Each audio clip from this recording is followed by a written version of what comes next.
Hi people, welcome to my YouTube channel. My name is Catherine and I tell true stories. Today I'm going to talk about where do the witches get the power to perform their witchcraft. Most of the time we look at witches as just human beings like us, but we wonder, how do they manage to perform these things? Well, others believe that it's impossible. They just think witchcraft is just a myth.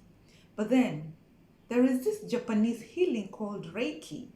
It's healing through energy. You don't have to be present to heal the person who needs the healing, but you send the energy to the person and the person gets healed. Or you can just be a few inches away from the person and send the energy and the person gets healed. So then, how comes witchcraft cannot work? If you can't believe that it can't work, if Reiki is for the good energy, then witchcraft is for the negative energy. Negative energy is sent to a person just the way Reiki, which is a good energy, is sent to a person. The only difference is Reiki is good energy, witchcraft is a bad energy, because a human body is surrounded by energies, active energy surrounding the body. So it's about interfering with somebody's energy, tampering with somebody's energy, and that's how witchcraft works. But witchcraft involves some evil spirits. So where do these witches get the powers? Well, I will talk about the African witches because I really don't understand about the white ones with their brooms, flying on the brooms. I don't know about that one. They look more of a magical comedy. But the Africans, they get their powers from the evil spirits, of course. Their ancestors, they get the powers from the ancestors who are evil, or once witches. They get their powers from familiars.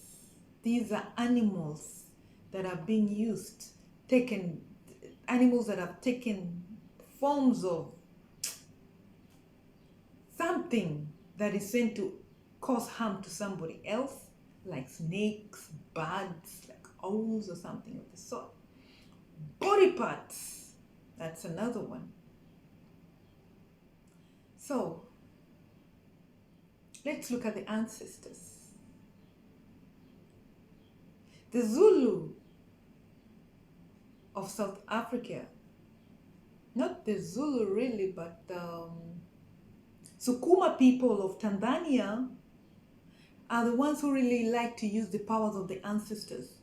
In the African community, the ancestors are really revered, are really respected. And so they consult the ancestors to give them the evil powers that they used to have. These consulting the ancestors are witches whose ancestors were also witches and they died. And so they keep things like skulls in their houses, hidden in their houses. These are the Sukuma of the Tanzania witches. That is not all the Sukuma. They keep skulls of their ancestors hidden in their houses, and when they want to perform some evil, they will consult these skulls that they believe communicate with them to tell them how they're going to harm the person that they're supposed to harm. And they give them the evil powers that they used to possess. These are the restless ancestors that have vengeance, some work they never completed before they passed on, of course, to the evil world, hell. Then we have the South Africans. These are very good in using familiars. The South Africans, normally the Zulu tribe, who are witches, they like to use snakes as their familiars. What they do is they feed the snakes with human flesh or blood, and in return the snake gives them the power to turn into other familiars that can fly over and harm the person they want, or just gives them the power to harm whoever they want to harm. These are the Zulu people of South Africa. As you know, the snake is connected to the evil, as in the Bible. If you see a snake, step on it. A human being will step on the snake, and when the snake sees the human being, it will strike the snake. It will strike the human. So this is how evil the snake is. All these items are evil items that they have to use. And then we have the Igbo of Nigeria. These ones, like, they get the powers from also familiar. Their familiar is normally a bird. They're excited about birds. because a bird can fly, and they use the bird to send the bird to the places that they want to cause evil, and evil is caused to that person that they send the bird to. And sometimes it's believed that the birds carry their soul to cause harm to the person. So these are the Igbo of Nigeria. Then we have a tribe in Congo and Sudan. What is the name? I cannot remember the name. It starts with Zalendo or something. It's a tribe in Sudan and Congo. These ones, they use the body parts also. They believe that they have in their stomach something called Mangu, which contains a black substance inherited from their parents.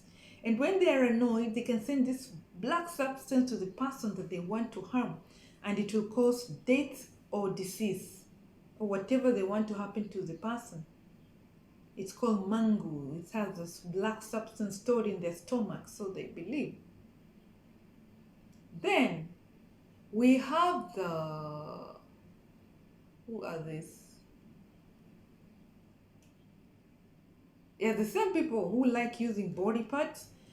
They're the same ones who go and collect organs from the morgues.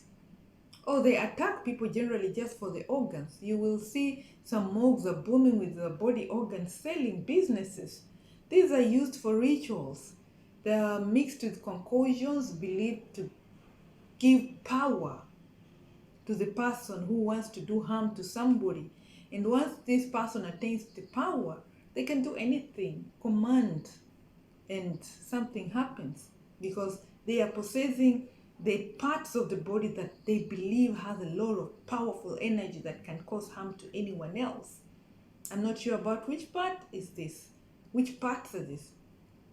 But then there's this tribe in Nigeria also, the Yoruba tribe in Nigeria. These ones like the cheaper body parts like nails, hair.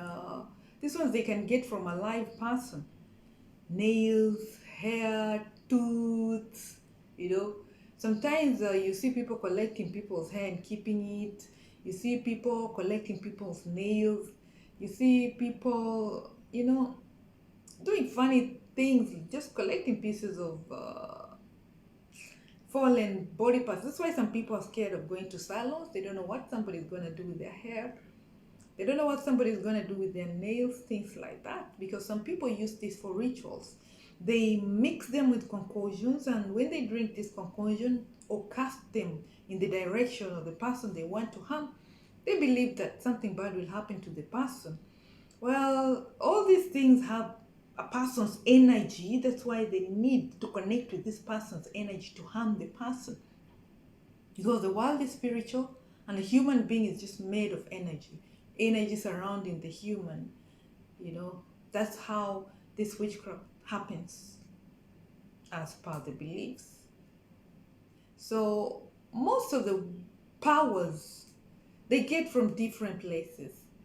But if we can summarize it, it's from body parts, it's from ancestors, it's from familiars, things like snakes, rats, or birds that have been sent by a witch, and also it's from things like the cheaper body parts like nails, hair, and mixed with concoctions just to harm a person.